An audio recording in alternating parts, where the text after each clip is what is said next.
Women's Forum, Mauritius, meeting the climate challenge for small island developing states and Africa. My name is Gillian Martin-Mears. I'm the CEO of Bright Green Learning, and I've worked for over 25 years in the issue of sustainable development. I've also spent some time as the head of learning of IUCN, the International Union for Conservation of Nature. So this topic is very close to my heart, as I'm sure it's very close to all of you as well, all of yours as well. I'm going to be your MC for the next couple of days, and that means I'm going to have the great pleasure of introducing you to some of the 60-plus speakers you're going to be hearing from. In addition to that, I'm going to be asking you some questions, so don't be surprised if I come down off the stage with my microphone and I ask for some of your reflections, because I really want to also hear from all of you. I'm going to be supported in this by Jennifer Milliken, who, where's Jennifer? Can you raise your hand? She's just at the back there. She's going to be helping with timing for our speakers, and we want her to do this, so she's not being rude if you see her put up signs that say 10 minutes or 5 minutes, things like that. As you see, with 60-some speakers, we have a lot of very interesting things to share with you and a lot of things to get through. I'm going to be speaking in English here, but we also have some intervenants who are going to be speaking in French. And so you'll have the opportunity, if you'd like, to have some translation equipment. They're going to be coming around in a little while with headsets. And if you'd like to use those, English is going to be on 1 and Français will be on Canal 2. So you can choose the language you'd like to use for that. I've done the math. And in the next 2 days, we're going to be together for 15 hours of sessions here. And we've got 11 hours of breaks and lunches and dinners together. So you'll have a lot of time to get to know each other. And I can tell you, this is a fascinating group.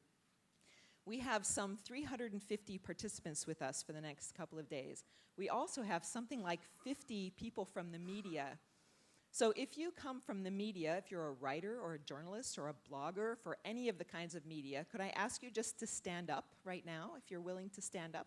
I'm going to do a little bit of mapping here. Are you willing to do that?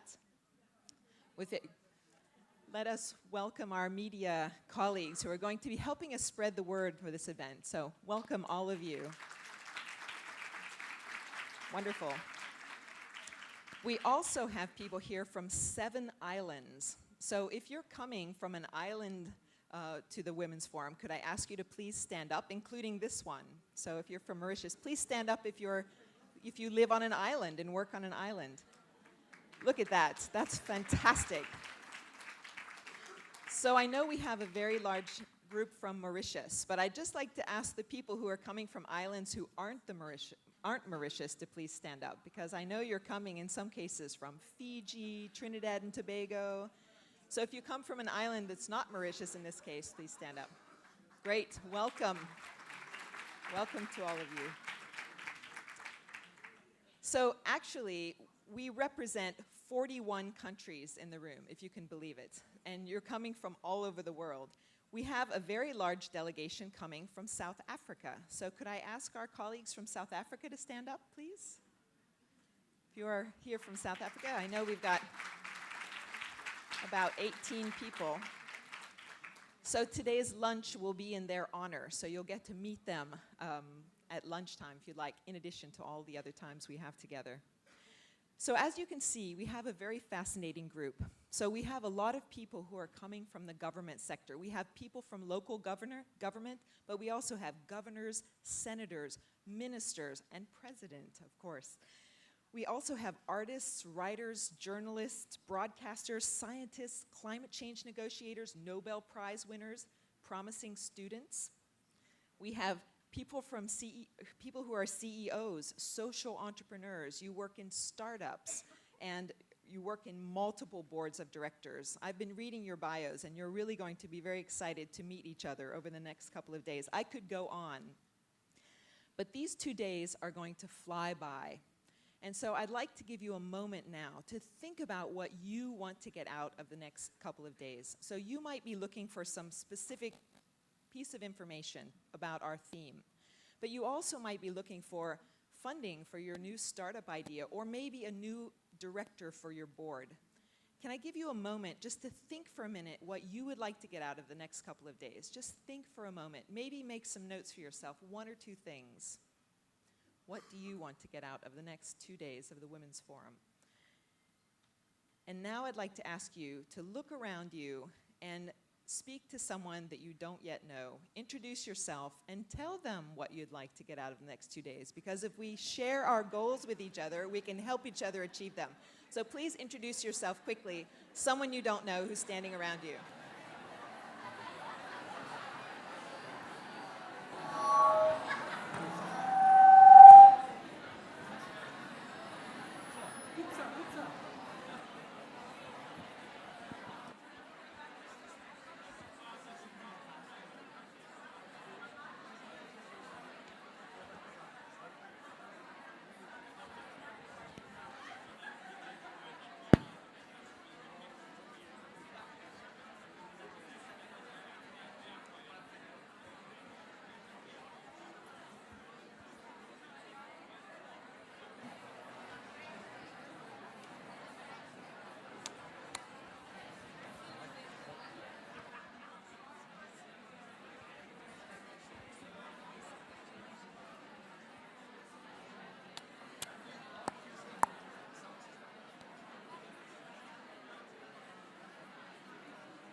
Okay, so it sounds like you have a lot going on in the next couple of days. If I could have your attention, I love the sound of the buzz in the room. It's fantastic. Here's where I'm coming down, and I'd like to ask if I can have your attention. Maybe not. If I could have your attention. Shh. I want to ask a couple of people just to share one or two of their goals with me. Do I have a volunteer? Just something that you're looking for so we can all help each other. So I had a hand up back here. Just one. Maybe introduce yourself. My name is David McDonald from the L'Oreal Foundation. We have mounted a manifesto to get more women participating in science, and I'd love everybody in the room to sign our manifesto and pop by our stand to support the cause that women aren't fairly represented in science. Great. Okay, so that's a very specific goal. What about another one? Anyone else like to share one of their goals with us so we can all help you achieve it? Yes. So since you mentioned my country, I'm Indra Haraksing from Trinidad and Tobago. I'm a physicist and I work in renewable energy. So I'm hoping to share some of the problems that we share in our small island and look for some solutions to these problems related to renewable energy, climate change, and so. Thank you. Thank you. We have a big session on energy, so that'll help. What about another one? Would anyone? Yes. My name is Laura Williamson. I'm with REN 21, and I've just found my first networking partner, the lady who stood up about renewables. We collect data and information on renewables, and I'm very interested in meeting with people from different sectors, from agriculture, health, community development, to see how we can better integrate renewables into our energy mix and into our healthy living environments. Okay, so that gives you a flavor of some of the things that you're looking for. And certainly there are going to be many, many more. So I encourage you to get out, meet everyone. I actually don't think I'm going to need to encourage you from the sound of it. It sounds like you're going to have a wonderful time. So let me now officially invite our opening speaker. And so I have the great honor and pleasure to introduce the President of Mauritius. Mauritius' first female president and a specialist in biodiversity. So please, can I invite to the stage Her Excellency, Dr. Ameenah Gurib-Fakim, Madam President.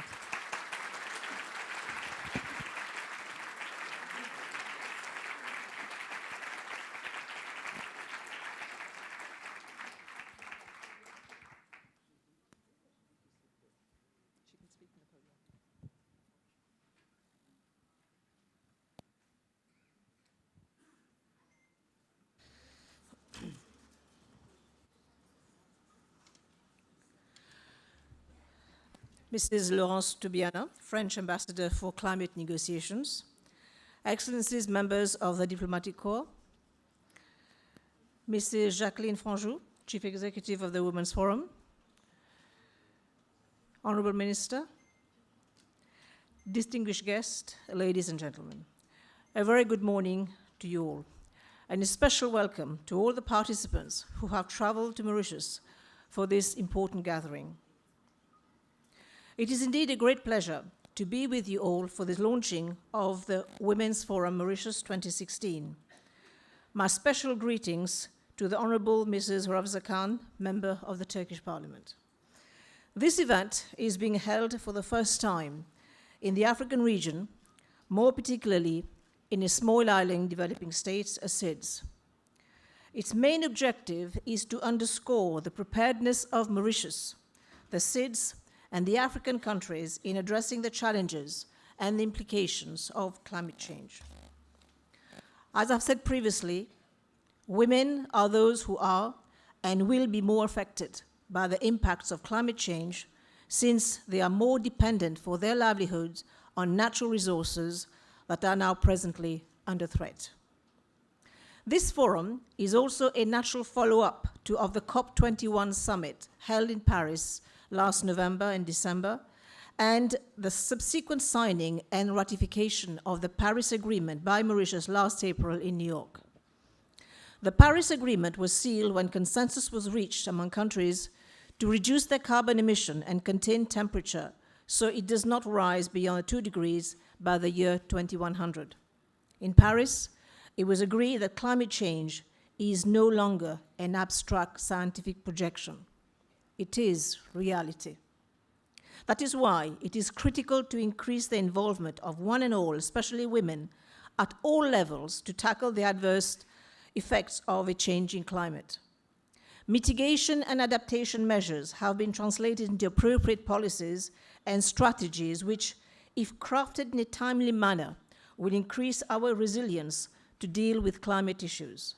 The more so as climate will continue to threaten the backbone of our socio-economic development and severely hinder our pathway to achieve sustainable development.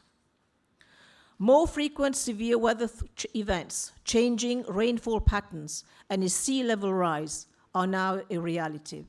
It is estimated that climate change has already cost the global economy some $2 trillion over the last 20 years. Unfortunately, a disproportionate burden is and will be borne by the poorest and most vulnerable countries and population, when in fact they are not responsible for global warming.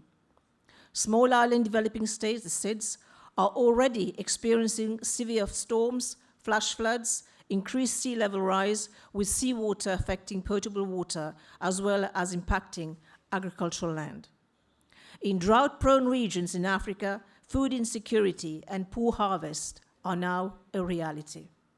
Many African countries are facing failed crops and staples this year.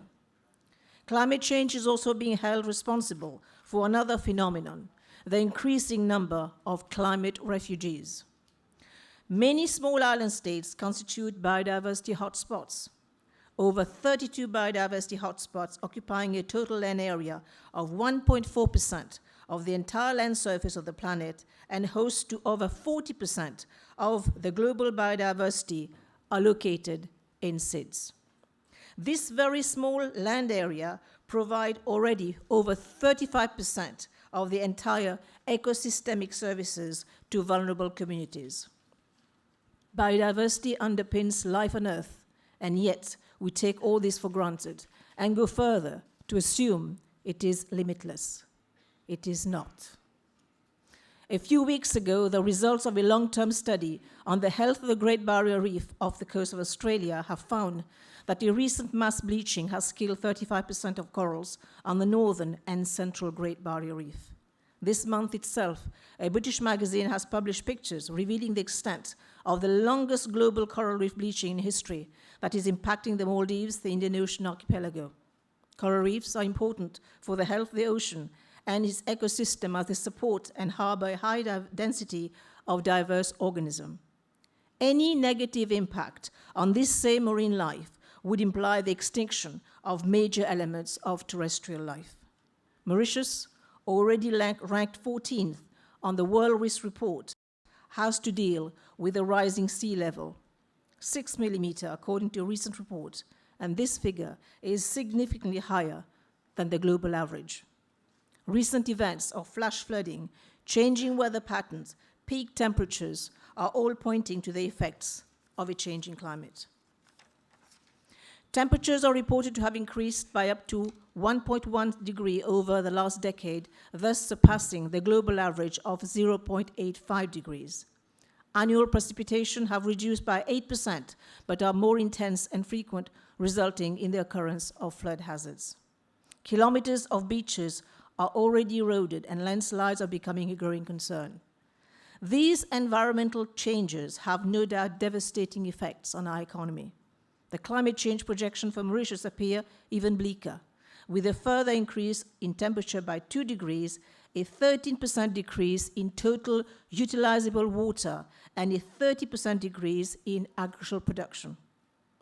The projections are that our health will be threatened, livelihoods will be imperiled, self-sufficiency goals would be compromised, and socio-economic losses would accentuate. Ladies and gentlemen, the stakes are high.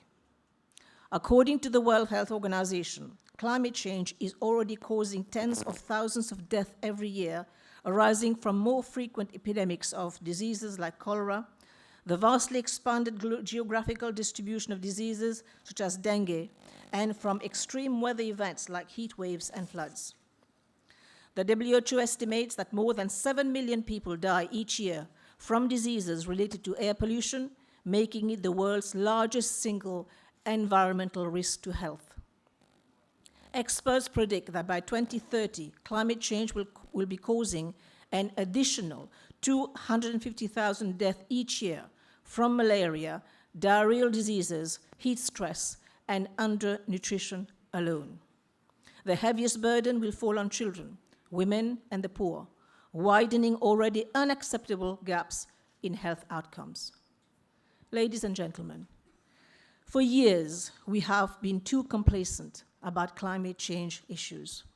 We have to reverse the trend, and now, because tomorrow will already be too late, if it's not too late already. In this regard, an education that empowers and enables people to seek collective ways to overcome current destructive trends remains a critical component of any successful strategy for achieving a sustainable future. Likewise, biodiversity conservation issues should focus on the need to manage our natural resources and environment, enhance public awareness so as to leave a legacy for future generations. Communications, education, public awareness are inevitably essential elements for the successful and effective implementation of the conservation of biological diversity and to preserve our ecosystems. Biodiversity conservation, sustainable use, and equitable sharing call for social change. And education and public awareness are long-term investment towards this change. Building capacity for tackling climate change in least developed countries and small island developing states, the SIDS, with a particular focus on women, youth, and local and marginalized communities, has to be couched in Martin Luther King's fierce urgency of now. Protecting and safeguarding our countries and the region's precious biodiversity will ensure sustainable development through innovative practices and at the same time ensure access to clean water, energy, and food. We must strongly and effectively promote biodiversity-related issues at all levels in our schools, right from the pre-primary level. This Women's Forum in Mauritius is, to my mind, an excellent platform to feature men and women at the forefront of the climate, agriculture, energy, and biodiversity debates. Distinguished participants, you will have the opportunity over these 2 days to interact with professionals on how to grapple with the challenges unleashed by global warming and its attendant implications on humanity. Tackling climate change presents new opportunities for innovative green growth, toward new sources of exports, and a stimulation of trade and innovation. It also compels us to review our living habits, to invest in renewable energy, energy efficiency, sustainable transport, waste management, cities, and ways of producing and consuming. Climate action should be everyone's concern. And here I appeal to the press to continue to support and complement the government's effort in promoting public awareness at all levels of society. The private sector, too, is an important stakeholder in the conservation of biodiversity and in the ways it uses and manages natural resources. I have no doubt that we are well on course for an exciting forum, especially with the presence of so many distinguished speakers who are experts in their own respective fields. I would also like to extend my sincere thanks to all the experts, some coming from very far, who have agreed to share their knowledge and experience with us. I also wish to recognize the presence of our main international and local sponsors, as well as governmental bodies who have contributed to the organization of this event in Mauritius. I have a special word of praise for the staff at my office for their relentless support and commitment, working tirelessly, very often during the weekends and at odd hours, to make of this forum a success. Furthermore, I wish to convey my deep appreciation to the staff of the Women's Forum Paris for their precious help in the organization of this event. In conclusion, let me quote what the UN Secretary General had said, and I quote, "Climate change does not respect borders. It does not respect who you are, rich and poor, small and big. Therefore, this is what we call global challenges, which require global solidarity," unquote. I remain convinced that the Women's Forum Mauritius will elicit positive policy responses in our effort to implement sustainable developmental goals. I wish you all well and good luck in your deliberation, and I thank you for your attention.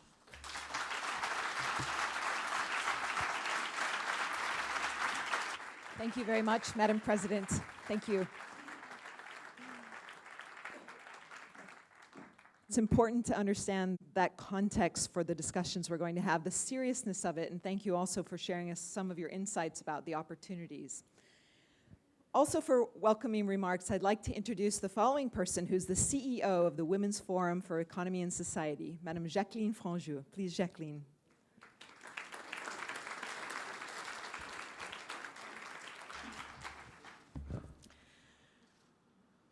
I should say I would like to have a standing ovation for the Chief of State of Mauritius.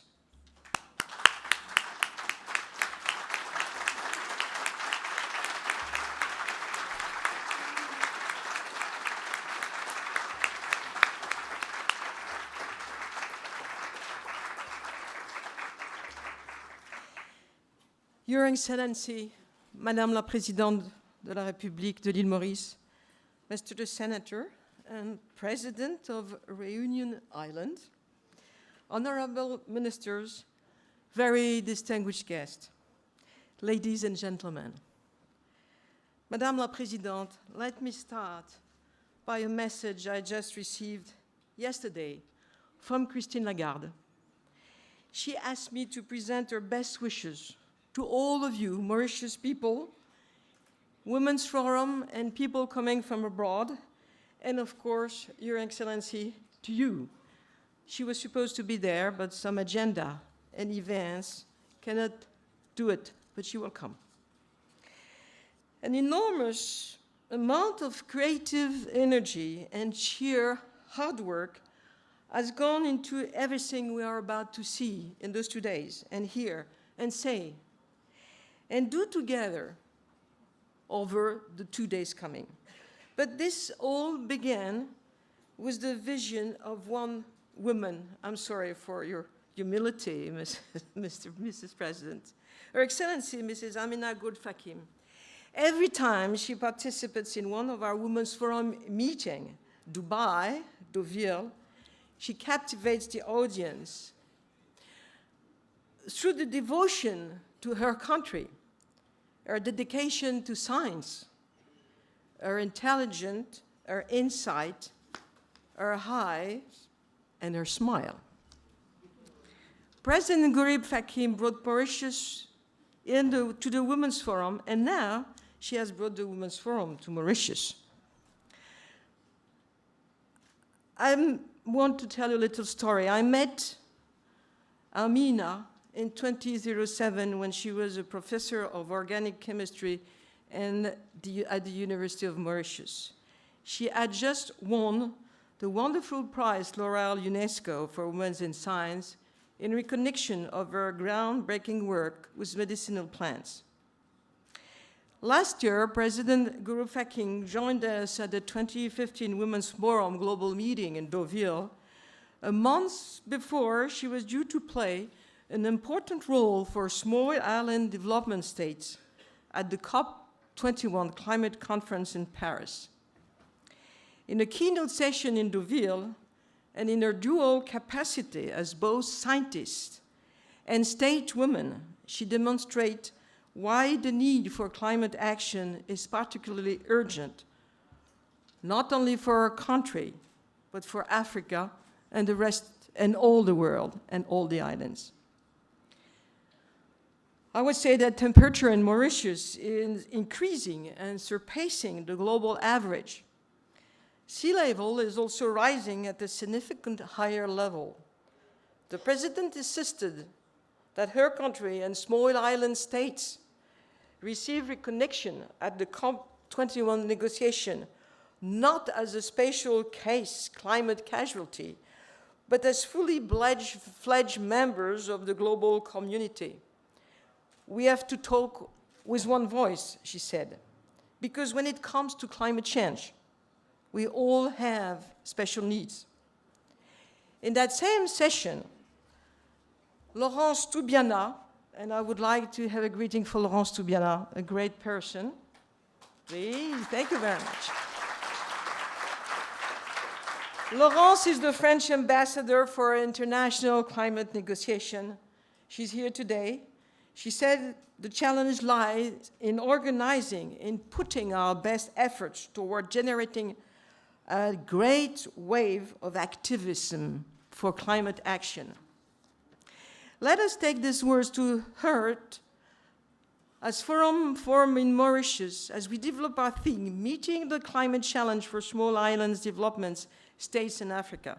Let us talk with one voice. Let us organize.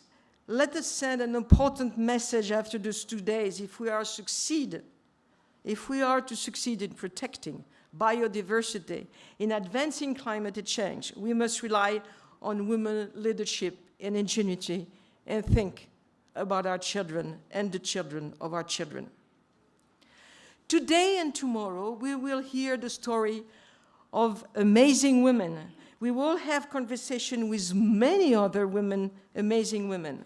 Snowy Koza, Sejenet Kalemou, Aisha Oyelbode, and to name a few.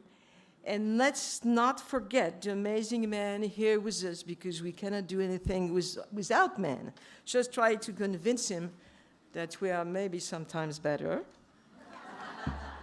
Nicolas Hulot, Patrick Poivre d'Arvor. Nicolas is something around, and his wife is here to support Nicolas. Robert Sebag, Gilbert Espitalier Noël, and so many others. I am proud to see one long-standing Women's Forum initiative taking root here in Mauritius. CEO champion, there are more than 30 CEO champions in our meeting. And the launch of a new one, the next generation leaders. I'm particularly looking forward to getting to know the women we have traveled also here as part of our special delegation from South Africa. Mrs. President, you may not know that some of those people have been flying for more than 35 hours for 2 days. And I have a lot of intention, and especially my friend journalist sitting over there on my left. Special delegation from South Africa. And I'm delighted to welcome our friends from Angola, India, United States, all the countries that Mary had been telling a little bit before me, representing all those 41 countries all together. When you imagine that 6 months ago, we just had a small discussion with Ameenah and said, let's do a forum in Mauritius, and thank to DAS. 6 months to organize the forum, I can tell you that's the first one we have been organizing in 6 months. And thank you for my team, and thank you for the team also of the State House, and all the hotels and everybody.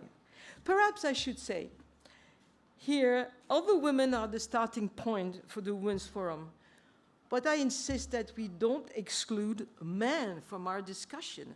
Gender development is not about working against men, but working together to get everyone equal and maximal opportunities. In the same way, we do not limit our discussion to what are sometimes called women issues, which you can hear all over the world, because, as we like to say, every issues is a woman issues. Wherever we are in the world, whenever we gather a Women's Forum meeting, we have an opportunity to demonstrate gender equality. This is an urgent necessity for the improvement of our economies and societies. As more women enter the economy, poverty declines, economic growth increases, and our ability to protect and preserve the planet improve also.